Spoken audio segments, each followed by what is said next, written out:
Sizlar bilan bitta narsani bo'lishmoqchiman. Sezayotgan bo'lsanglar, bizda o'g'il bolalarimiz kamayib ketayotganini sizlar sezyapsizlarmi? Endi bitta men sezyapmanmi?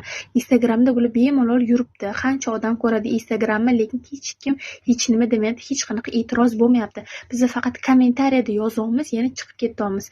Eng qizig'i 2 eda, 4 ta bo'ldi. Ertaga shuni 4 tasi yoniga yana 8 tashi qo'shiladi. Nimaga? Indamayapmiz. Hech qanaqa chora ham ko'rmayapmiz. Qancha подписчик borligini bilasizlarmi? Qancha odam mashinani kuzatishini bilasizlarmi? Lekin hech qanaqa choralar yo'q. Eng qizig'i biz amerikaliklarni gapiramiz. Bitta jins vakili bir-biri bilan turmush qursa, biz voy dod devoramiz, lekin mana bizda boshlanyapti shu narsa. Ikkalasi video olib yuribdi, lekin hech kim hech qanaqa e'tiroz bildirmayapti. Biz uchun oddiy hol bo'lib qoldi deb o'tib ketyapmiz. Nimaga? Nimadir qilinglar shularga. Menga keladigan bo'lsa, men bularning orqasidan haypajorlik qilib ko'tarilish niyatim yo'q. O'zimniki o'zimga yetadi, Xudoga shukr. Просто men aytayotganim, ertaga yosh avlodlar shularni ko'rib katta bo'ladimi? Ko'rmasin demanglar, baribir ko'zi tushadi. Baribir ko'zi tushadi. Instagramga hamma kiradi. Hozirgi bolalarning qo'lida faqat telefon.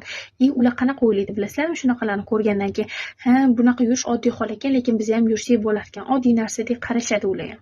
Biz oddiy qarayapmiz ham, ular ham xuddi shunaqa qaraydi ertagingdek. O'shaning uchun kimdir baribir nima deydi gapirib chiqishi kerak, bu narsani mas'ullar qarashi kerak. Agar sizlar ham videoni yaqininglarga jo'natib ko'proq odam ko'rish xohlasanglar, iltimos qilaman, sizlar ham yaqininglarga jo'natib mas'ullarga yetib borsin. Qaysidir mas'ullar shu bolalarni nima deydi yo'l yo'rig'iga solsin, to'g'risida yo'l yo'rig'iga solishsin, nimadir qilishsin, shularga qanaqadir choralar ko'rilsin.